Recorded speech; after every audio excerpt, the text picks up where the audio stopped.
नमस्कार. आपलं आरोग्य आपली जबाबदारी या सदरामध्ये आपण आज विशेष वंध्यत्व हा जो दिवसेंदिवस या धावपळीच्या जीवनामध्ये हे वाढता जो आजार आहे या आजाराविषयी आपण चर्चा करणार आहोत. माझ्यासोबत विशेष व्यक्तिमत्व ज्यांचं नाव पूर्ण भारतभरामध्ये वंध्यत्वावर खूप चांगलं त्यांचं काम आहे, अनेक लोकांना रिझल्ट आलेले आहेत, असे व्यक्ती माझ्यासोबत आहेत. प्रसिद्ध स्त्रीरोगतज्ञ, वंध्यत्व निवारण, test tube baby, gynaec endoscopy तज्ज्ञ, लातूर, डॉक्टर राजेश दर्डे सर यांचं आज मनापासून खूप खूप स्वागत आहे. आपण या आपलं आरोग्य आपली जबाबदारीच्या सदरामध्ये तुम्ही आम्हाला वेळ दिलात. विशेष धावपळीच्या जीवनामध्ये आजाराचा प्रमाण हा वाढत चाललेला आहे. याविषयी आपण सखोल चर्चा करणार आहोत. माझ्यासोबत सौ अंकिता सिद्धेश्वर केदार हे माझ्यासोबत आहेत. आम्ही दोघं मिळून आजचा हा इंट्रो घेणार आहे. तरी सर्वांना माझी विनंती आहे की हा जो पूर्ण व्हिडिओ आहे हे पूर्ण व्हिडिओ सर्वजण पहा, जेणेकरून तुम्हाला जे धावपळीच्या जीवनामध्ये जे अडचणी निर्माण झालेले आहेत याविषयी तुम्हाला पूर्णपणे मार्गदर्शन भेटेल. आपण जास्त वेळ न घेता आपण डॉक्टर राजेश दर्डे सरांना आपण प्रश्न विचारूया की वंध्यत्व म्हणजे काय, आजचा जो वंध्यत्वाचा जो प्रॉब्लेम्स आहेत हा दिवसेंदिवस वाढत चाललेत, हे नेमकं काय आहे याविषयी आम्हाला सविस्तर तुम्ही सांगा. नमस्कार, मी डॉक्टर राजेश दर्डे, स्त्रीरोग, प्रसूती, वंध्यत्व निवारण व गायनॅक एंडोस्कोपिक सर्जन आहे आणि वैष्णव हॉस्पिटल एंडोस्कोपिक सेंटर व new hope test tube baby सेंटरचा डायरेक्टर आहे. सर्वप्रथम मी सप्तपरे मॅट्रिमनी संजयजी राजोळे आणि त्यांची कलिग्ज अंकिता केदार यांचे आभार मानतो की आज मला या ठिकाणी बोलवले आणि ह्या अतिशय महत्त्वाच्या टॉपिकवरती आपल्याला आज बोलायचं आहे. सर्वप्रथम मी वंध्यत्व म्हणजे काय याची माहिती देतो. एखाद्या जोडप्याने लग्नानंतर कुठलेही गर्भनिरोधक गोळ्या किंवा कुठलेही साधने न वापरता रेग्युलर संबंध ठेवून जर 1 वर्षापर्यंत जर मूलबाळ होत नसेल तर अशा याला आपण वंध्यत्व असे म्हणतो. याच्यामध्ये वंध्यत्वाचे अनेक कारणं आहेत. त्याच्यामध्ये स्त्रीमध्ये काही कारणं असतात, पुरुषामध्ये काही कारणं असतात. त्याच्यासाठी आपण व्यवस्थित बऱ्याचशा गोष्टी करायला लागतात. वंध्यत्वाची नेमकी कारणे काय आणि ती स्त्री किंवा पुरुष कशी ओळखली जातात?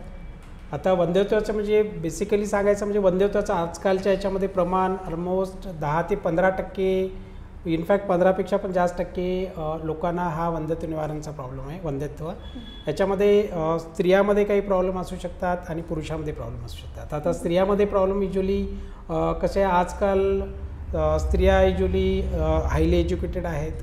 त्यांचं युज्युअली लग्नाचं वय पण थोडंसं वाढतं आहे. 30 वर्षानंतर पण लग्नाचं वय वाढतं आहे.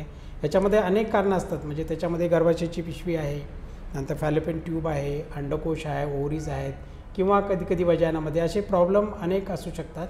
त्याला आपल्याला वेगवेगळे प्रकार म्हणजे त्याच्यामध्ये आपल्याला इन्व्हेस्टिगेशन करून आपल्याला शोधायला लागतं की काय आहे शोधण्यासाठी. आणि पुरुषामध्ये पण त्याच्यामध्ये सगळ्यात महत्त्वाचं म्हणजे आपल्याला धातूचा तपास करायला लागतो. म्हणजे त्याच्यामध्ये पण कारणं कंजेनायटल पण असू शकतात, जन्मताच काही असू शकतात किंवा नंतरही काही इन्फेक्शन झालं असेल किंवा आजकालच्या धावपळीच्या जीवनामध्ये ॲडिक्शन्स आहेत, तर त्याच्यामुळे पण वंध्यत्व निवारणाचं प्रमाण वाढते. डॉक्टर साहेब, आत्ता तुम्ही जसं अंकितानं प्रश्न विचारलं, हे अनुवंशिक असू शकतं का? वंध्यत्व निवारण अनुवंशिक राहू शकत नाही. काही कंडिशन्स अनुवंशिक असू शकतात, पण असं आईला वंध्यत्व होतं म्हणजे मुलीला वंध्यत्व होईल असं काही गरज नाही. बरं. वंध्यत्व निवारणासाठी तपास पद्धती काय आहेत आणि ते तपास हे कुठले आहेत? वंध्यत्व निवारणासाठी आपण सर्वप्रथम सगळ्यात महत्त्वाचं आपण हिस्ट्री घेतो पेशंटची. डिटेल त्यांची सगळी हिस्ट्री, त्याचे पाळी रेग्युलर येते का, व्यवस्थित येते का, ते सगळं तपास झाल्यानंतर हिस्ट्री घेतल्यानंतर तपास करून बघतो आपण. तपासमध्ये रुटीन आमचे गायनॅक एक्झामिनेशन असतं. त्यानंतर मग आम्ही इन्व्हेस्टिगेशन्स पार्ट म्हणजे तपासणी काय करायची. याच्यामध्ये सर्वप्रथम ब्लडचे टेस्ट करतो. याच्यामध्ये रुटीन टेस्ट आले, त्याच्यात हॉर्मोन्सचे टेस्ट असतात.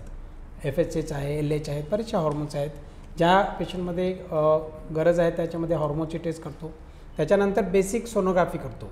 सोनोग्राफी तर आजकाल सगळ्याच हॉस्पिटलमध्ये क्लिनिकमध्ये असते. सोनोग्राफीमध्ये बेसिक आपल्याला आयडिया येऊन जाते की गर्भाशयाची पिशवी कशी आहे, त्याच्यात काही ग्रॉस काही प्रॉब्लेम आहे का, किंवा फॅलोपियन ट्यूब जे गर्भाशयाच्या गर्भनलिका असतात त्याच्यामध्ये काय प्रॉब्लेम आहे का, आणि अंडकोश ओव्हरीज म्हणतो आपण त्याच्यामध्ये काय प्रॉब्लेम. हे बेसिक अल्ट्रासोनोग्राफीमध्ये आपल्याला आयडिया येऊन जाते. म्हणजे ब्लड टेस्ट करायचे, हॉर्मोनचे टेस्ट करायचे, त्याच्यानंतर मग अल्ट्रासोनोग्राफी, सोनोग्राफीमध्ये काय प्रॉब्लेम आहेत का बघायचे.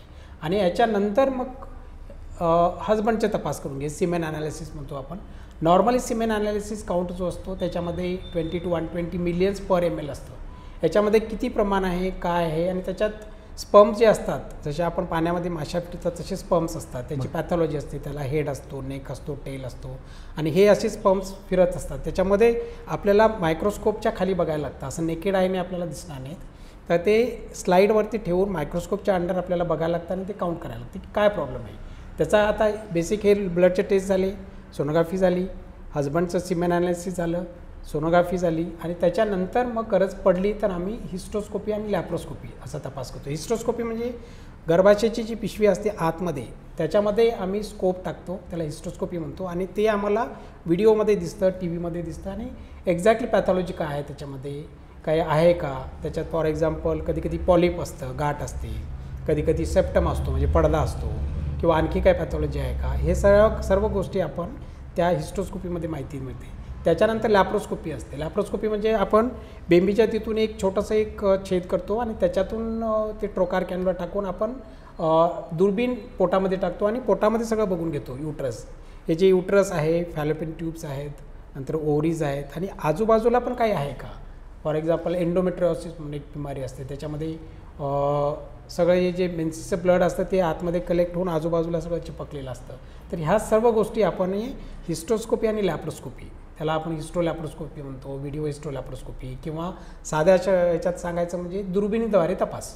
हा तपास एकदम साधा तपास असतो, एका दिवसात हे असतो. हे केल्यानंतर काय असं फार काही रेस्ट घ्यायची गरज नसते. हे केल्यानंतर आपल्याला खूप साऱ्या गोष्टीची माहिती मिळते, जे की आपल्याला सोनोग्राफीमध्ये मिळत नाही. त्याच्यात खूप सारी माहिती आपल्याला हिस्ट्रोलॅप्रोस्कोपीने मिळते. एकदा ही माहिती मिळाली मग आपण पुढचं ट्रीटमेंट चालू करू शकतो. डॉक्टर साहेब, सोनोग्राफी ही साधारणतः किती वेळा केली पाहिजे? सोनोग्राफी ज्यावेळेस पहिल्यांदा आता वंध्यत्व निवारणचं ज्यावेळेस पेशंट येतो त्यावेळेस फर्स्ट व्हिजिटलाच आम्ही बेसिक सोनोग्राफी करून बघतो. ज्यावेळेस युजली पाळीच्या पहिल्या, दुसऱ्या, तिसऱ्या दिवशी म्हणजे आपल्याला आयडिया येऊन जाते, बेसिक आयडिया की गर्भाशयाची पिशवी कशी आहे, युटस कसं आहे, फॅलोपियन ट्यूब कसे आहेत, असं त्याच्यामध्ये आयडिया येऊन जाते. आणि त्याच्यानंतर मग आपण जशी ट्रीटमेंट चालू करू, समजा आता पुढे आपण त्या ट्रीटमेंट बागमध्ये येऊच आहे, त्यावेळेस मी सांगतो की कशी सोनोग्राफी करायची आणि कधी करायची. निदान झाल्यानंतर उपचार वगैरे कसा चालू करायचा, किंवा नैसर्गिक पद्धती वगैरे कोणत्या स्त्रियांमध्ये? आता एकदा आपण आता पेशंट आपल्याकडे आला, आपण सर्व तपास केलेत सगळे, आता मी आत्ता मगाशी सांगितल्याप्रमाणे सगळे तपास केलेत. याच्यानंतर मग आम्ही काय करतो, त्याच्यामध्ये कुठे फॉल्ट आहे.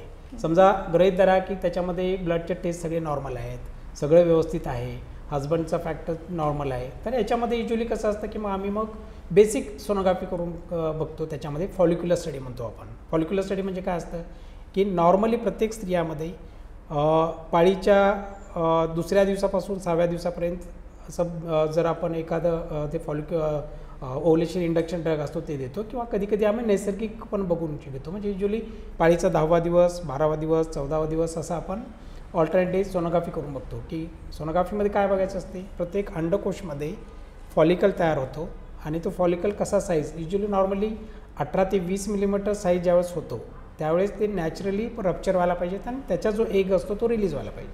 हा एग ज्यावेळेस रिलीज होतो ते फॅलोपियन ट्यूबमध्ये, दोन्ही साईडला फॅलोपियन ट्यूब असतात, ते फॅलोपियन ट्यूबमध्ये ते अट्रॅक्शन करून घेतात आणि फॅलोपियन ट्यूबमध्ये तो एग येतो.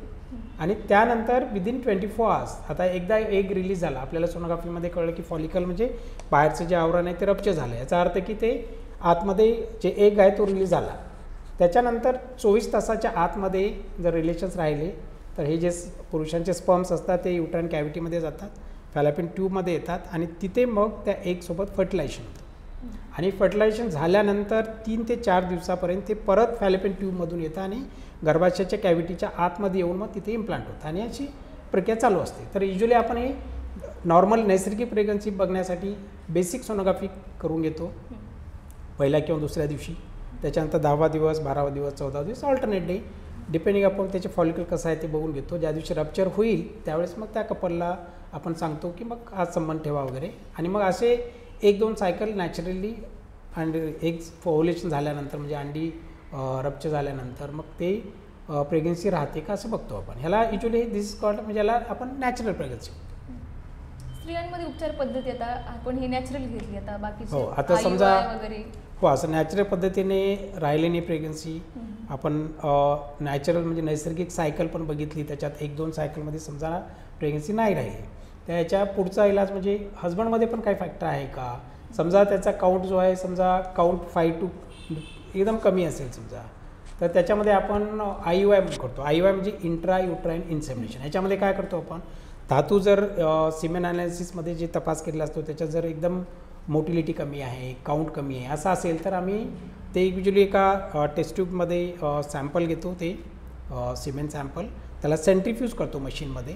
त्याच्याने काय होईल की मग अराउंड 1500 रिव्होल्युशन्स पर मिनिट अशी सेंट्रीफ्यूज मशीन असते आणि त्याच्यामध्ये बॉटमला सगळे स्पर्म्स खाली कलेक्ट होतात आणि हे कलेक्ट केल्यानंतर मग हे स्पर्म आपण सेपरेट करतो आणि हे एक आपण कॅथेटरने गर्भाशयाच्या पिशवीमध्ये सोडतो. ह्याच्यात फक्त काय फरक पडतो की नॉर्मली सिमेन ॲनालिसिसमध्ये बाकीचे पण सेमानल वेसिकल्स असतात, प्रोस्टेटचे सिक्रेशन असतं वगैरे, याच्यापासून आपण सेपरेट करतो स्पर्म्स.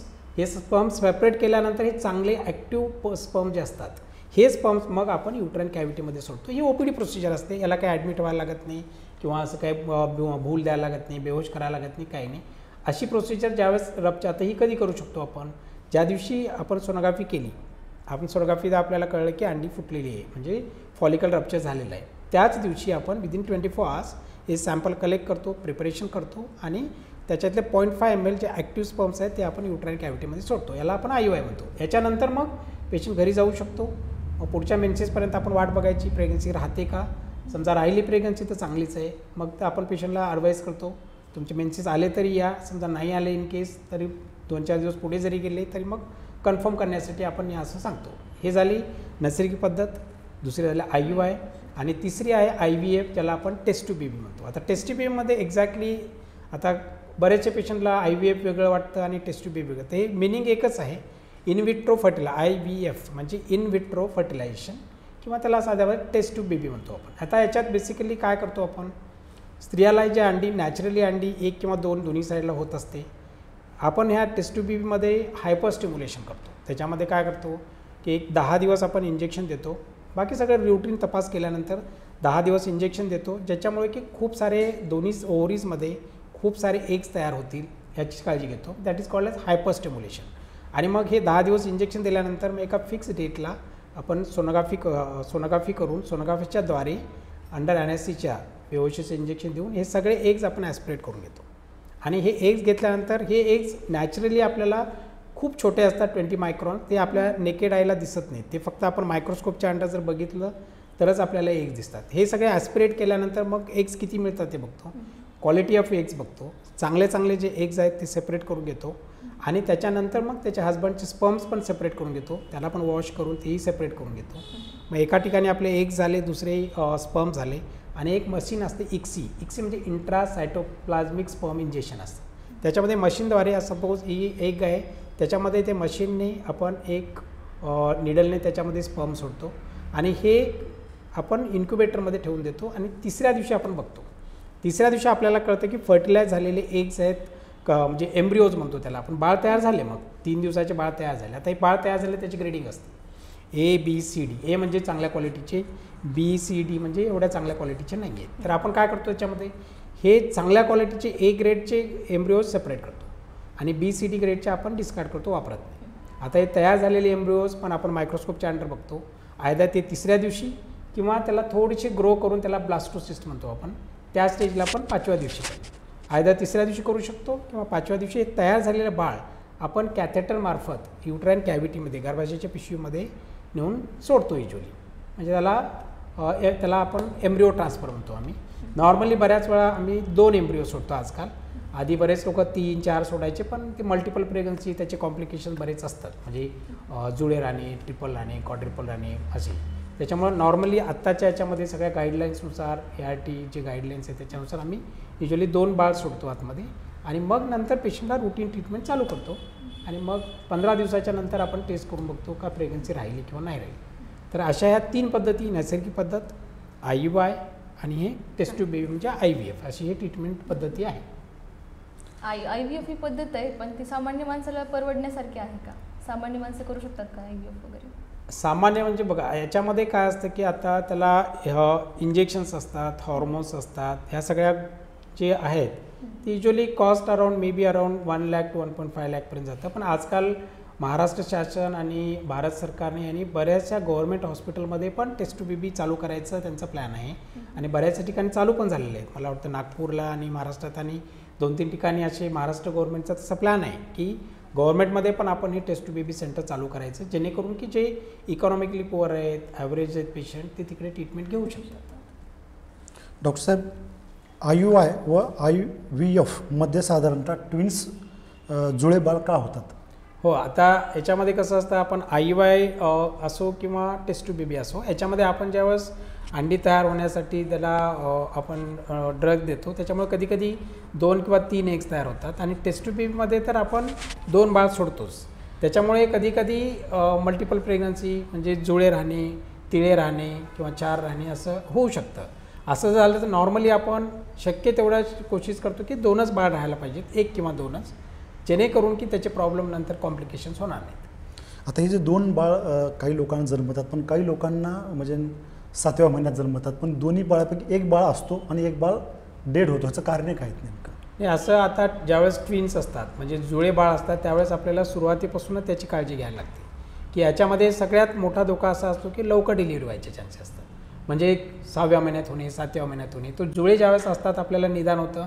नॉर्मली आयडियली त्याला 4-4.5 महिन्यामध्ये सोनोग्राफी करून त्याच्यात काय व्यंग आहे का बघून घेणे, आणि जर व्यंग वगैरे काही नसेल तर आम्ही एन्सर्क्लाज, सर्वायकल एन्सर्क्लाज म्हणतो, म्हणजे पिशवीच्या तोंडाला टाका मारतो आपण. ते एक प्रोसिजर असते. ती एक प्रोसिजर 1 दिवसाची, म्हणजे ते एक प्रोसिजर केल्यामुळे काय होतं की पिशवीचं जे तोंड असतं ते लवकर खुलणार नाही, जेणेकरून की लवकर डिलिव्हरी होणार नाही. आणि अशा पेशंटला बेड रेस्ट घेणे, बाकीचे जास्त काळजी घेणे, रेग्युलर थोडासाही प्रॉब्लेम झाला तर हॉस्पिटलला येणे, ही सर्व जर काळजी घेतली आणि एक वेळा 7 महिन्याच्या पुढे गेलं तर मग आम्ही त्याला बाळाचे जे लंग मॅच्युरिटी म्हणतो त्याच्यासाठी काही स्टिरॉइड देतो, काही इंजेक्शन, काही ॲम्ब्रॉक्सिल म्हणून गोळ्या असतात, जेणेकरून जे बाळाचे जे फुफ्फुस असतात ते 28 ते 30 आठवड्याच्या दरम्यान आपण हे 2 इंजेक्शन देतो आणि काही गोळ्या देतो, जेणेकरून समजा ते 7.5-8 महिन्यात जरी डिलिव्हरी झाली तर आपण हे सगळं जर ट्रीटमेंट केलेली असेल तर युज्युअली बाळ डिलिव्हरीच्या नंतर रडतं, त्याचे फुफ्फुस तयार होतात. आणि आजकाल इवन बालरोगतज्ञ त्यांच्या NICU वगैरे खूप साऱ्या फॅसिलिटी आहेत, लातूरमध्ये किंवा महाराष्ट्रात सगळीकडे आहेत. तर ते आपण शक्य तेवढे काळजी घ्यायची, हिची लवकर डिलिव्हरी व्हायला नको. त्याच्यात काही टोकोलायटिक एजंट असतात जे की लवकर डिलिव्हरी म्हणजे कॉन्ट्रॅक्शन्स येणार नाहीत, असे पण काही ड्रग्ज आहेत. ते ड्रग्ज आपण वापरले तर युज्युअली आपण प्रेग्नन्सी 8-8.5 महिन्यापर्यंत कॅरी करू शकतो.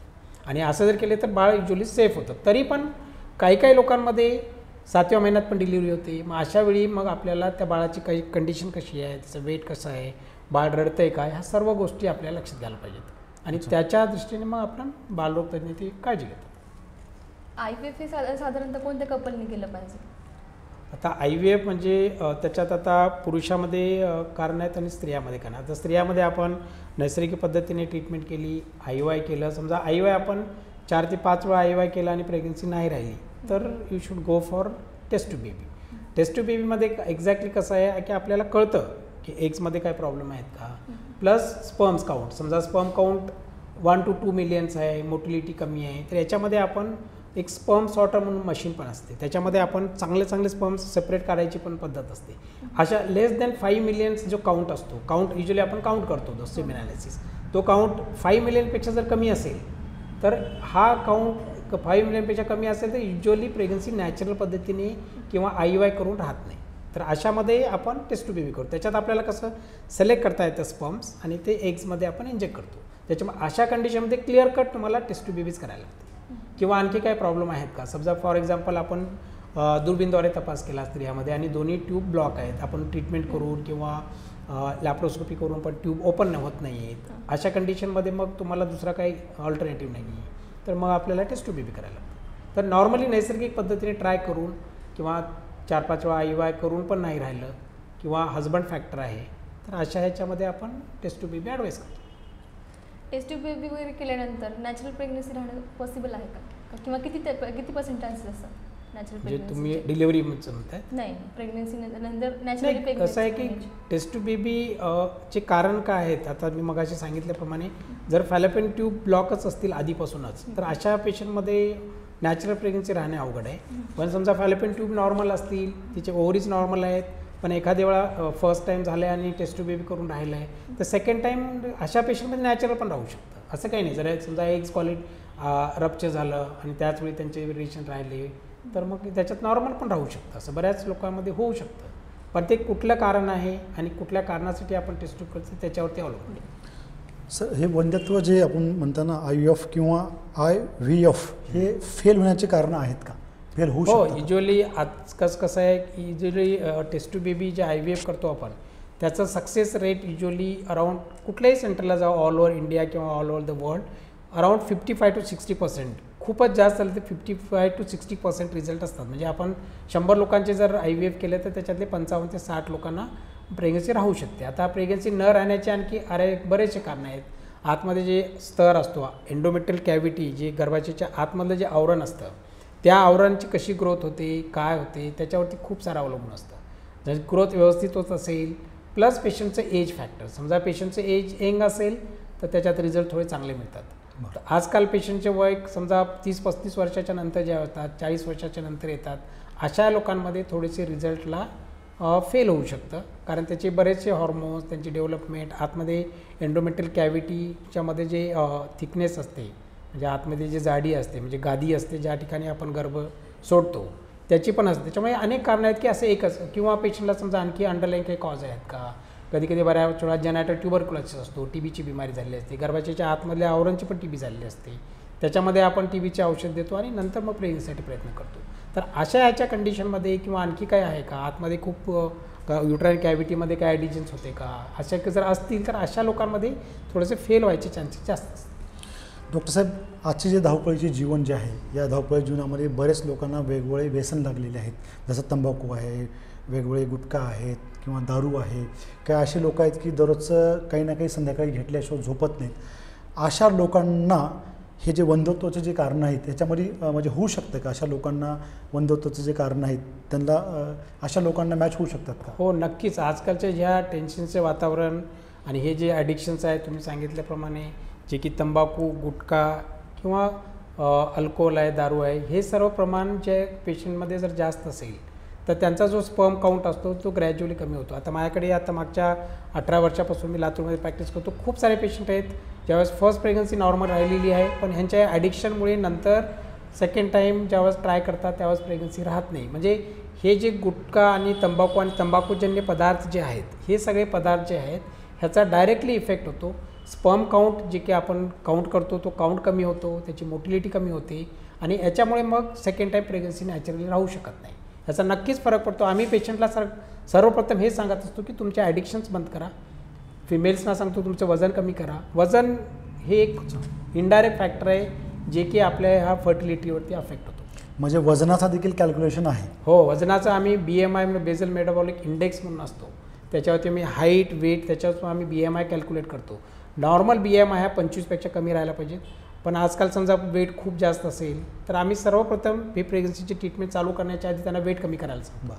1 महिना 2 महिने 3 महिने तुम्ही घ्या ट्रीटमेंट करायला चालू करायला घाई करायची गरज नाही. एकदा वेट कमी झालं मग आपण नॅचरल प्रेग्नन्सी किंवा व्हॉट एव्हर द ट्रीटमेंट आपण चालू करू शकतो. सध्या असे ज्यांचे वजन जास्त आहेत असे पेशंट सध्या मार्केटमध्ये किती % आहेत? खूप आहेत. अराउंड एक 20% पेशंट तर आहे ज्याला PCOS म्हणतो पॉलिसिस्टिक ओव्हारियन सिंड्रोम. याच्यामध्ये थिन पण पेशंट असतात आणि काही ओबेस पण असतात. बऱ्याच वेळा हे ओबेस पेशंट जे असतात मी सांगितल्याप्रमाणे त्यांचं वेट रिडक्शन करणं खूप महत्त्वाचं आहे. त्यांचे वेट आता बरेचसे आमचे पेशंट 20-20 किलो वजन कमी केलेले पण आहेत नंतर प्रेग्नन्सी राहिलेले आहेत असे पण आहेत खूप सारे. होऊ शकतं. हो नक्कीच आहे त्याचं वजनचा कारण फॅट तुमचं वाढलं अँड्रोजन कंटेंट वाढतात ओव्हुलेशन म्हणजे हे जे एग्स रप्चर होत नाहीत हे असे प्रॉब्लेम येत असतात. मग ते सगळं सिक्वेन्स चालूच असते. मग सीझर होऊन प्रसूती होण्याची कारणे काय? म्हणजे आजकालच्या आपण बघतो धावपळीच्या जीवनामध्ये सीझरचं प्रमाण वाढलेलं आहे. त्याची सीझरचं प्रमाण वाढण्यामध्ये म्हणजे सर्वप्रथम कसं आहे की आजकालचे लेट मॅरेजेस आजकाल सगळ्या स्त्रियांना सगळ्या मुलींना आधी शिक्षण महत्त्वाचं ते फर्स्ट प्रायोरिटी शिक्षणाला देतात. त्याच्यामुळे त्यांची युजली 30-35च्या नंतरच लग्नाचं वय जे आहे 30च्या नंतर 35च्या नंतर आयडियली 30 वर्षाच्या आत म्हणजे 21 वर्षापासून ते 30 वर्षाच्या दरम्यानच तुमचं फॅमिली कंप्लीट व्हायला पाहिजे. पण आजकाल या मुली 30 वर्ष 35 वर्ष झाल्यानंतर मग त्या ॲटोमॅटिकली हाय रिस्कमध्ये जातात. मग अशा पेशंटमध्ये प्रेग्नन्सीमध्ये कॉम्प्लिकेशन्स व्हायचे जास्त चान्सेस असतात. प्रेग्नन्सी इंड्यूस हायपरटेन्शन आहे, BP आहे, शुगर आहे. आणि हे सर्व जर वाढले असतील तर हे त्या हाय रिस्क कॅटेगरीमध्ये येतात. त्याच्यामध्ये पण नॉर्मल डिलिव्हरी तर होऊ शकते, पण जर थोडीशी रिस्क असेल की हे असेल तर युजली पेशंट स्वतःच आजकाल म्हणतात आम्हाला रिस्क घ्यायचीच नाही, कारण आमचं पहिलंच बाळ आहे, 35 वर्षानंतर बाळ राहिलेलं आहे, आम्हाला रिस्क घ्यायची नाही, असे खूप सारे पेशंट असतात. नाही, आम्हाला रिस्क घ्यायचीच नाही.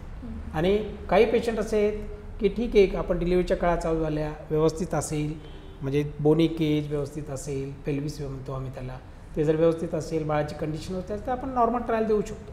तर नॉर्मल ट्रायल देऊन पण काही कारणं असतील अंडरलाईन कॉज, समजा आतमध्ये बोनी केज एकदम असं नॅरो असतो, त्याला CPD म्हणतो, केफॅलोपॅथिक डिस्प्रपोर्शनल, बेबी साईज मोठा आहे, समजा 3.5 4 kg आहे, असे काही रिस्क असते, हायपरटेन्शन आहे, डायबिटीस आहे, अशा या सर्व रिस्क असतील तर युजली आपण सीझरला ॲडवाईस करतो.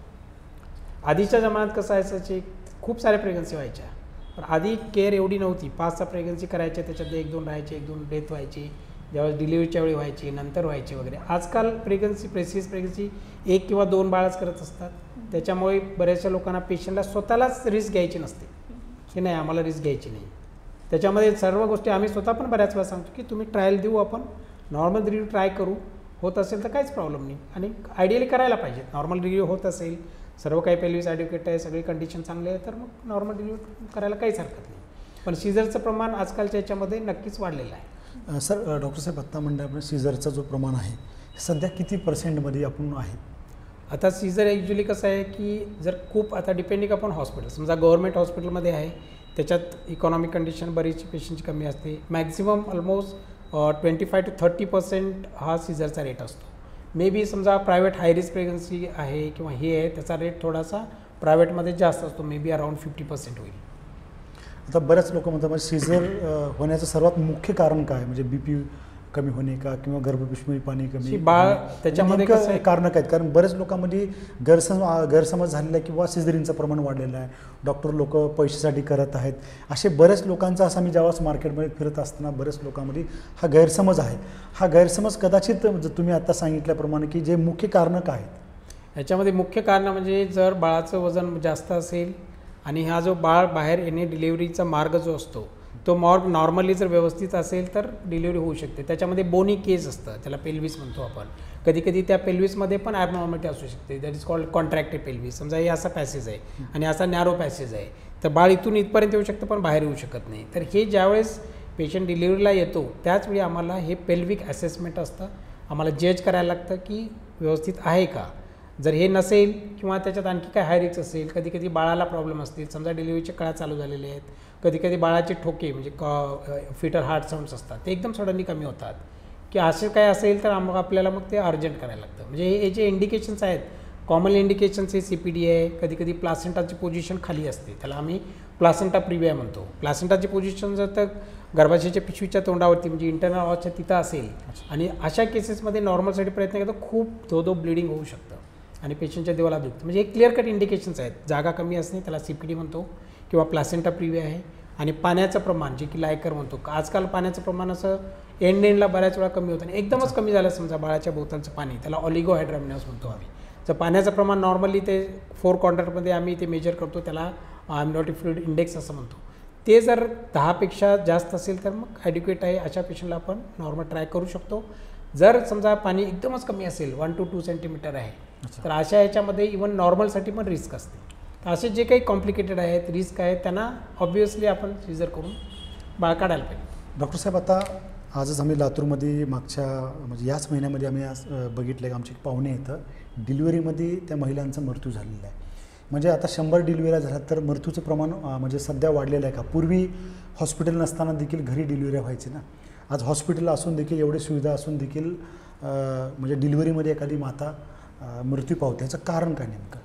हे माता मृत्यू जे आहे, मॅटर्नल मोर्टॅलिटी, हे आत्ता आपल्या लातूरमध्ये असो किंवा महाराष्ट्रात असो हा 1000मध्ये खूप कमी आहे. म्हणजे मे बी आता 20, 25, 30 लोकांना मृत्यू होतो म्हणजे 1000मध्ये. पण हे युजली जर आपण दुसरीकडे गेलो, दुसऱ्या स्टेटमध्ये समजा नॉर्थ आहे, उत्तर प्रदेश आहे, हे आहे, तिकडे युजली प्रमाण हे खूप जास्त आहे. पण आपल्या महाराष्ट्रामध्ये प्रत्येक छोट्या छोट्या ठिकाणी म्हणजे सपोज PHC असो किंवा तालुका प्लेस असो, डिस्ट्रिक्ट प्लेस असो, सर्कल प्लेस असो, अशा ठिकाणी आपले स्त्रीरोग तज्ज्ञ उपलब्ध आहेत, बालरोग तज्ज्ञ उपलब्ध आहेत. त्याच्यामुळे आपण सीझर करून किंवा नॉर्मल डिलिव्हरी करून आपण बाळ आणि माता सुरक्षित करू शकतो. पण याच्यामध्ये मी आता इवन छत्तीसगड, मध्य प्रदेश, उत्तर प्रदेश तिकडे जे बघितलेले आहेत मी डिस्ट्रिक्ट हॉस्पिटल, त्या ठिकाणी तुम्हाला डिस्ट्रिक्ट हॉस्पिटललाच 5-7 लोक तज्ज्ञ डॉक्टर भेटत नाहीत. म्हणजे छोट्या ठिकाणी माता मृत्यू आणि हे खूप वाढायचं कारण त्या ठिकाणी स्त्रीरोग तज्ज्ञ आणि बालरोग तज्ज्ञच नाही आहेत. काही ठिकाणी स्त्रीरोग तज्ज्ञ आहेत पण तिथे भूल तज्ज्ञ नाही आहेत. त्याच्यामुळं ते सीझर न करता ते पेशंटला पाठवून देतात. म्हणजे सगळ्यात महत्त्वाचं म्हणजे आत्ताही आपल्यामध्ये आता समजा महाराष्ट्रामध्ये एवढं इम्प्रूव्ड आहे, महाराष्ट्र असो कर्नाटक असो, डॉक्टर्स भरपूर आहेत, म्हणूनच मॅटर्नल मोर्टॅलिटी खूप कमी आहे. म्हणजे स्त्रीरोग तज्ज्ञ, प्रसूती तज्ज्ञ आणि बालरोग तज्ज्ञ अवेलेबल आहेत.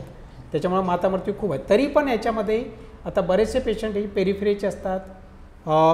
सर्वप्रथम म्हणजे ॲनिमिया, रक्ताचं प्रमाण कमी असणे, ब्लड प्रेशर वाढणे, ह्या सर्व गोष्टी खूप महत्त्वाच्या आहेत. कारण ह्या जर खूप साऱ्या वाढलेल्या असतील तर सर्व प्रयत्न करून पण आपल्याला डिलिव्हरी करत असताना नॉर्मल डिलिव्हरी असो किंवा सिझेरियन असो, याच्यामध्ये PPH म्हणतो, पोस्टपार्टम हेमरेज किंवा इंट्रापार्टम हेमरेज, याच्यामध्ये डिलिव्हरी झाल्यानंतर खूप रक्तस्राव होऊ शकतो. पण आजकाल खूप सारे ड्रग्ज आहेत, खूप सारे हे आहेत, त्याच्यामुळं नक्कीच हे प्रमाण कमी झालेलं आहे.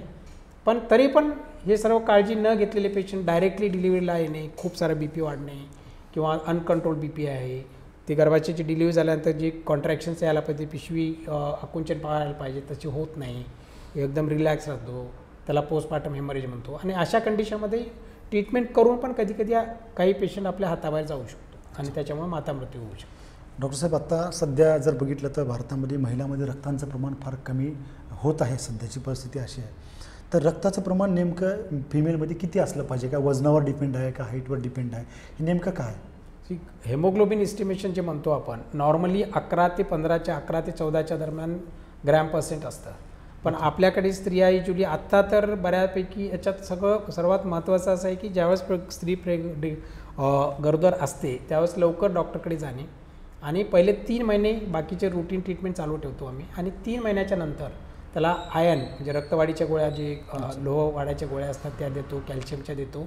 आणि ह्या जर व्यवस्थित गोळ्या घेतल्या स्त्रीने तर त्यांचं ब्लड वाढत असतं. आणि यांचे इस्टिमेशनमध्येच करून घेतो रक्ताचं प्रमाण किती आहे, सुरुवातीला किती आहे, प्लस 7व्या-8व्या महिन्यात परत करून घेणे किती प्रमाण आहे, प्लस 9व्या महिन्यामध्ये ज्यावेळेस 8 महिने संपतील त्यावेळेस परत हेमोग्लोबिन इस्टिमेशन करायचं किती प्रमाण आहे. जर या सगळ्या पिरियडमध्ये पेशंट रेग्युलरली हॉस्पिटलला येत असेल तर आपण वेळीच जर निदान झालं तर त्याच्यासाठी आपल्याला खूप सारे ट्रीटमेंट, समजा खूप हेमोग्लोबिन कमी असेल आणि आपल्याकडे वेळ आहे, समजा 6वा महिना 7वा महिना आहे, त्यावेळेस आपण IV आयर्न सलाईनमधून पण इंजेक्शन वाढण्याचे इंजेक्शन देतो.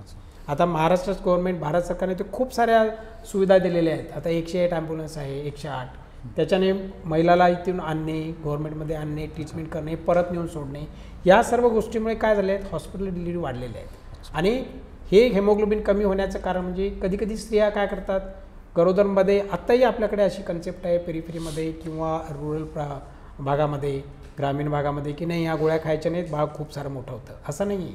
पण बेसिक त्यांच्या खाण्यामध्ये जर आयर्न कमी असेल, खाण्यामध्ये डाएट व्यवस्थित नसेल तर हे आपल्याला ॲडिशनल आयर्न देणं गरजेचं आहे. आणि ते आपण देतो, पण आता पेशंट घेतो किंवा नाही ते फॉलोअप पण ठेवणं खूप गरजेचं आहे. आता government of Maharashtra, government of इंडियाचे खूप सारे स्कीम आहेत, त्यांच्यात पेरिफेरला PSC पण खूप सारे झालेले आहेत. त्याच्यामध्ये ते युजली आयर्न डिस्ट्रीब्यूट करतात, होम व्हिजिट देतात, जेणेकरून की प्रत्येक पेशंटला हे ओरल आयर्न जायला पाहिजे. डॉक्टर साहेब, डिलिव्हरीच्या वेळेस नेमकं रक्ताचं प्रमाण किती असलं पाहिजे त्यावेळेस? डिलिव्हरीचं प्रमाण 10 ग्रॅमपेक्षा वर जर असेल तर मग युजली प्रॉब्लेम येतो. समजा डिलिव्हरी होऊ लागले 4 किंवा 5 ग्रॅमच असेल तर आपल्याला त्या कंडिशनमध्ये रक्त पण द्यायला लागतं. त्याच्यामुळे जितकं चांगलं असेल नक्कीच आपल्याला त्याचा फायदा होतो. 10 ग्रॅमपेक्षा 11 ग्रॅमपेक्षा वर असेल तर नक्कीच दॅट इज गुड, म्हणजे चांगल्या डिलिव्हरी होऊ शकते, त्याच्यात कॉम्प्लिकेशन कमी होऊ शकतात. हेमोग्लोबिन समजा 4-5 ग्रॅम% असेल तर या पेशंटमध्ये डिलिव्हरीमध्ये पण रक्तस्राव व्हायचे चान्सेस असतात. त्याच्यामुळे आपल्याला अशा पेशंटमध्ये कदाचित ब्लड पण द्यायची गरज पडू शकते.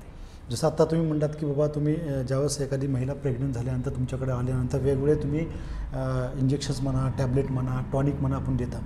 आपण बऱ्याच वर्षापासून प्रॅक्टिस करत आहात. तुम्ही जेव्हा सुरुवात केली ती प्रॅक्टिस आणि आज 2023 या दोन्हीमध्ये काय फरक वाटतं का? पहिलं जेव्हा सुरुवात केली तेव्हा तुम्ही किती प्रकारे म्हणजे औषधाचं प्रमाण दिलं होतात, आज वाढलं का? कारण आज काय झालं की आज सकाळपासून संध्याकाळपर्यंत आपण जे काही खातोय हे सर्व केमिकलयुक्त अन्न आहे. पाणी केमिकल आहे, अन्न केमिकल असल्यामुळे म्हणजे जास्त शेतीमध्ये केमिकलचा वापर सध्या आहेच. म्हणजे कुठलंही अन्न खावा त्याच्यावर वेगवेगळ्या प्रक्रिया केमिकलच्या आहेत. त्याचा परिणाम झालेला असं वाटतं का तुम्हाला? याच्यामध्ये कसं आहे की आता मी मागच्या 18 वर्षापासून इथे प्रॅक्टिस करतो. आता याच्यात डिफरन्स असा आहे की सुरुवातीला पेशंट जे यायची खूप उशिरा यायची हॉस्पिटलमध्ये नाव लावण्यासाठी किंवा नाव नोंदणी करायला खूप उशिरा यायचे, समजा 6व्या महिन्यात 7व्या महिन्यात यायचे. पण आता पेशंट लवकर येतात. इव्हन पहिला मिस पिरियड झाला 1.5 महिना 2 महिना झाला त्याच वेळी येतात. म्हणजे थोडक्यात सांगायचं म्हणजे ट्रीटमेंट लवकर चालू होते. आधी काय असायचं, ट्रीटमेंट उशिरा चालू व्हायची, ती वेळेवर ड्रग्ज घ्यायचे नाहीत. आता समजा पेशंट 7व्या महिन्यात आलेला आहे, 7व्या म्हणजे त्यांचे युजली 3ऱ्या महिन्यापासून आपण आयर्न कॅल्शियम चालू करतो. म्हणजे तुमचे 4-5 महिने गेले, त्या 4-5 महिन्यामध्ये यांची सुदृढ जी तब्येत आहे ते आपण बनवू शकलो असतो कारण ड्रग्ज वगैरे देऊन. तर डायरेक्ट 7व्या महिन्यात आले तर पिरियड हा खूप कमी असतो. त्याच्यामुळे त्याची नैसर्गिक रक्त तयार करायची जी कॅपॅसिटी किंवा टाईम इंटरवल कमी असल्यामुळे होत नाही. त्याच्यामुळे आपण आता बऱ्यापैकी पेशंट आता ऑलमोस्ट 90% पेशंट खूप लवकर येतात. त्याचं नाव रजिस्ट्रेशन लवकर करतात, गव्हर्नमेंटमध्ये असो प्रायव्हेटमध्ये असो, जेणेकरून की त्यांना ट्रीटमेंट व्यवस्थित मिळते. म्हणजे अगोदर आणि आतामध्ये एक फरक आहे की जे ग्राहक आहेत किंवा जे पेशंट आहेत हे जागरूक झालेत. हो, जागरूक झालेत. लक्षात आल्यानंतर लगेच हॉस्पिटलला येऊ लागलेले आहेत. हो, आणि इव्हन आजकाल पेशंटच स्वतः म्हणतात डॉक्टर साहेब आमची सोनोग्राफी करायची राहिली, एकच सोनोग्राफी केली. म्हणजे हे पेशंट स्वतःहून म्हणतात, जी की आधी आम्हाला त्यांच्या मागे लागायला लागायचं की अॅनॉमली स्कॅन करा, पहिली सोनोग्राफी डायग्नोसिससाठी, दुसरी सोनोग्राफी बाळात का व्यंग आहे का ते बघण्यासाठी, तिसरी सोनोग्राफी मग अराऊंड 7 महिन्यामध्ये जस्ट बघण्यासाठी की ग्रोथ कशी आहे, आणि लास्टची सोनोग्राफी युजली लास्ट टायमिस्टर म्हणजे 8 ते 9 महिन्याच्या दरम्यान करायची. तर आता समजा आम्ही जर एखादी पेशंटला सांगायचं विसरलं तर पेशंट स्वतःच म्हणतो की डॉक्टर साहेब सोनोग्राफी करायची राहील. त्याच्यामुळे पेशंट आता जागरूक झालेले आहेत. ते स्वतःहून पण इव्हन ग्रामीण भागातले पेशंट पण त्यांना माहीत असते की हे करायचं आहे. त्याच्यामुळे आता बऱ्यापैकी अवेअरनेस नक्कीच वाढलेला आहे. त्याच्यामुळं ह्याचा नक्कीच फरक पडतो. आणि मॅटर्नल मॉर्टॅलिटी जी मी सांगितल्याप्रमाणे माताप्रती आणि बालमृत्यू जे प्रमाण आहे ते नक्कीच कमी होत चालले. म्हणजे पेशंट स्वतः जागरूक असल्यामुळे हा प्रमाण कमी होत चालेल. डॉक्टर साहेब, माझ्या बाबतीत जर बोलायला गेलं तर माझी मुलगी 100% आता अपंग आहे. आम्ही वेळेवर सोनोग्राफी केलं, सर्वच गोष्टी केली, तरी बी माझी जी मुलगी आहे आज अपंग आहे किंवा मेंदूची वाढ झाली नाही.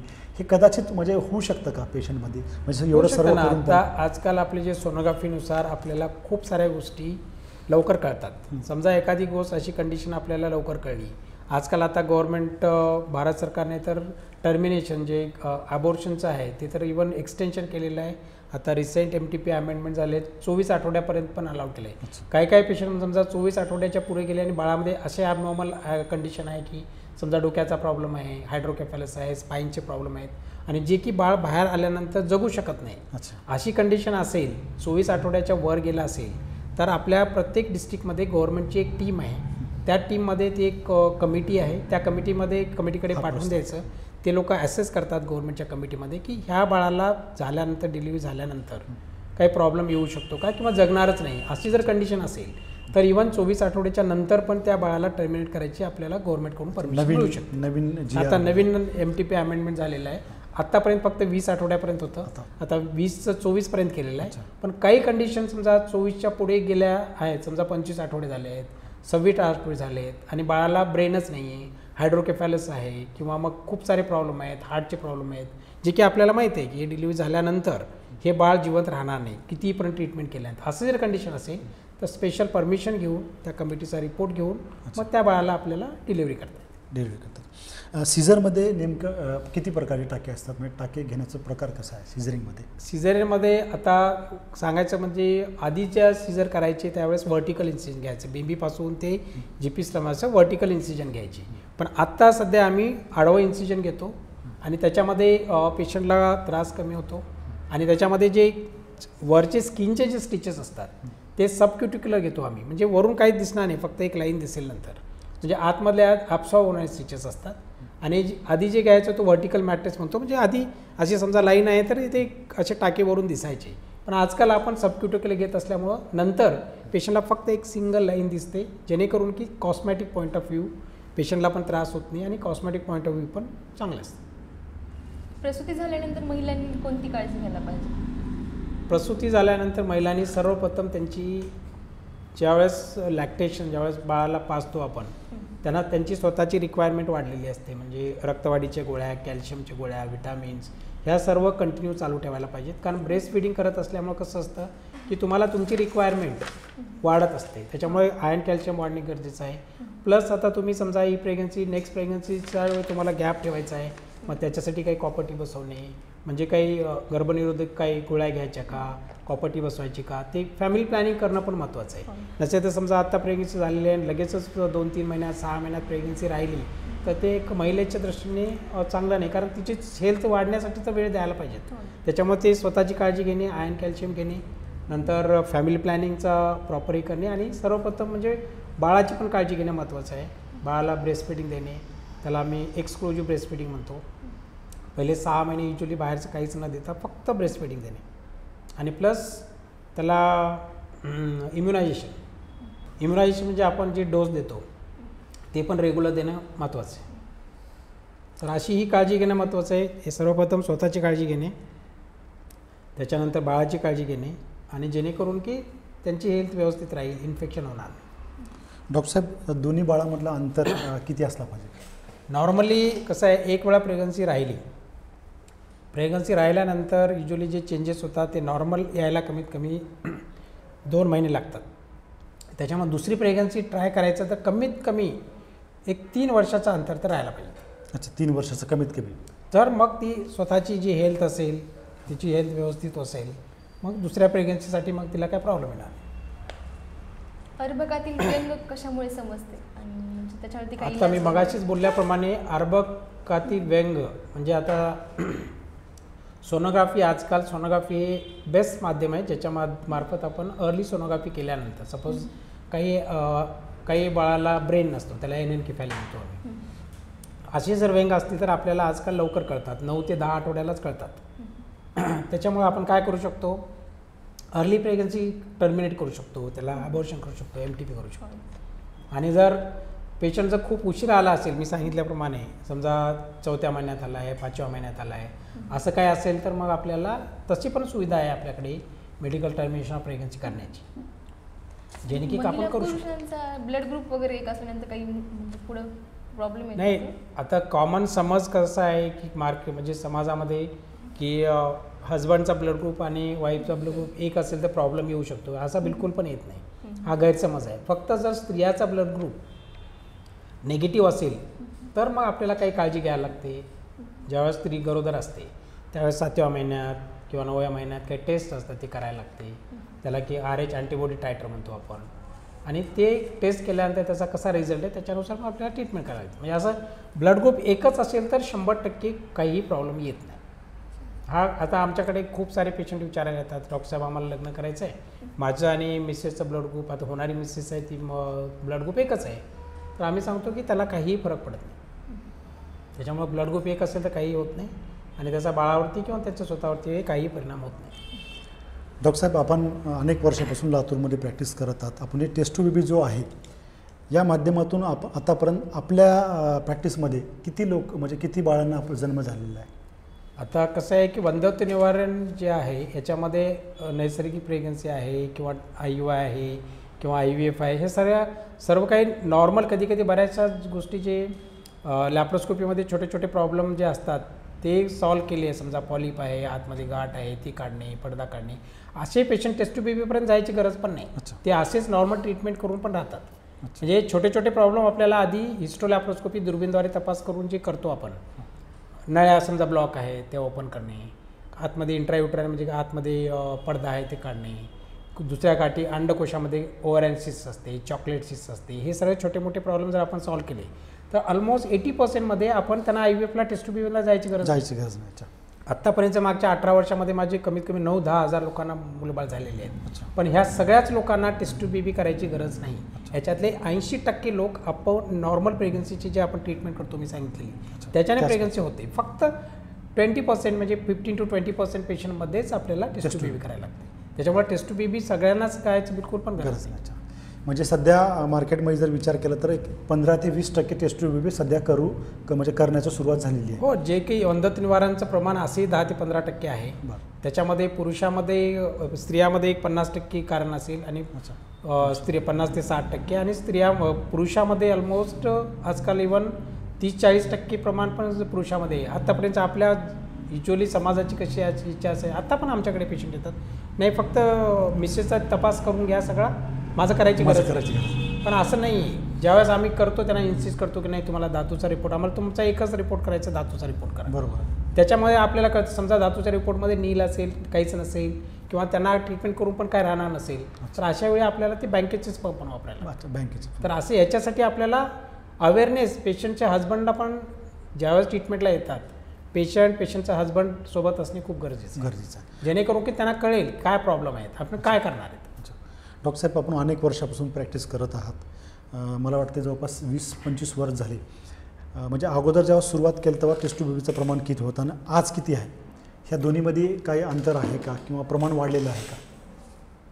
हे आत्ता कसं आहे की 15-20 वर्षापूर्वी ही जी ट्रीटमेंट प्रणाली होती, इव्हन लातूरमध्ये पण टेस्ट ट्यूब बेबी रूटीन वंध्यत्व निवारण करणारे पण लोक खूप कमी होते.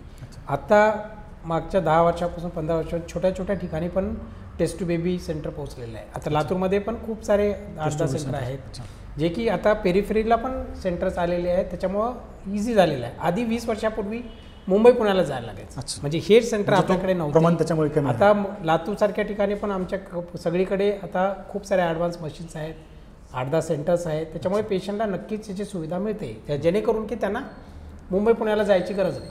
म्हणजे अगोदर हे सोयी नसल्यामुळे सोयी नसल्यामुळे सोयी असल्यामुळे वाढलेलं आहे. येस. म्हणजे ज्या लोकांना होत नाही त्या लोकांना तुम्हाला कमी पैशामध्ये इथल्या इथे होऊ शकतं त्यांना, कारण मुंबई पुण्याला जाणे, तिकडचा खर्च, राहणे, जाणे येणे, हे सर्व जे कसरत करायला लागायची, हे सर्व करायची गरज नाही. इथल्या इथे लोकलला त्यांना ट्रीटमेंट मिळू शकते. डॉक्टर साहेब, आपलं वैष्णवी एंडोस्कोपी सेंटर आहे, टेस्ट ट्यूब बेबी सेंटर आहे. आपल्या सेंटरच्या माध्यमातून आतापर्यंत किती टेस्ट ट्यूब बेबीच्या माध्यमातून किती बाळ जन्माला आलेले आहेत? सगळं टोटल मी सांगितल्याप्रमाणे 8-10 हजार वंध्यत्व निवारणाची ट्रीटमेंट करून राहिले आहेत. त्याच्या टेस्ट ट्यूब बेबीचे तर ऑलमोस्ट 1000 तर असतील टेस्ट ट्यूब बेबीचे, बाकीचे तर रुटीन ट्रीटमेंट करून राहिले. डॉक्टर साहेब, एखादी महिला जेव्हा प्रेग्नन्सी राहते महिलांना, ती महिला कितव्या महिन्यापर्यंत व्यायाम करू शकते, जसं वॉकिंग असेल, रनिंग असेल किंवा योगा असेल, हे काय करता येतो का प्रेग्नन्सीमध्ये? हो, प्रेग्नन्सीचे एक्सरसाइज करू शकतात, वॉकिंग करू शकतात. जर त्या पेशंटला सगळं काही नॉर्मल असेल आणि काही कारण नाही आहे की रेस्ट करायची, काही कारणामध्ये तर ते एक्सरसाइज वॉकिंग करू शकतात, काही छोटे छोटे प्राणायाम करू शकतात. याच्यात करायला काहीच हरकत नाही. जर इन केस काही पेशंटमध्ये खूप सारे प्रॉब्लेम असेल, फॉर एक्झाम्पल वार म्हणतो आपण, प्लासेंटा असतो, ते प्लासेंटा प्रिव्हिया म्हणून त्याचे ग्रेड असतात आणि ते ग्रेड 4 प्लासेंटा प्रिव्हिया जर आतमध्ये गर्भाशयाच्या पिशवीच्या लोअर साईडला असेल ते, तर अशाच्या पेशंटमध्ये आपण युजली कंप्लीट बेड रेस्ट सांगतो. बाकी नॉर्मली 95% पेशंटमध्ये सर्व ते एक्सरसाइज करू शकतात, वॉकिंग करू शकतात. डॉक्टर साहेब, आपलं खरंच खूप खूप धन्यवाद. आपलं आरोग्य आपली जबाबदारी या सत्रामध्ये आपण वेळ दिलात. या वेळामध्ये आम्हाला जनतेला किंवा आम्हा सर्वांना जे प्रश्न होते ते प्रश्नाचं आपण खूप चांगल्या पद्धतीने उत्तर दिलात. प्रत्येक गोष्ट हे तुम्ही बारकाईनं आम्हाला सांगितलात. माझ्या आता ह्या यूट्यूबच्या माध्यमातून आपलं आरोग्य आपली जबाबदारीच्या माध्यमातून हजारो लोकांना याचा फायदा होणार आहे. डॉक्टर साहेब, खरंच आपण अनमोल वेळ दिलात. या वेळेमध्ये नक्कीच जनतेचा फायदा होणार आहे. त्यासोबतच आमचे सहकारी अंकिता सिद्धेश्वर केदार, आपण पण या सत्राला वेळ दिलात. आपण पण खूप चांगल्या पद्धतीनं प्रश्न विचारलात. आपल्या दोघांचं पण मनापासून खूप खूप धन्यवाद. आपण वेळ दिलात. जय हिंद, जय भारत.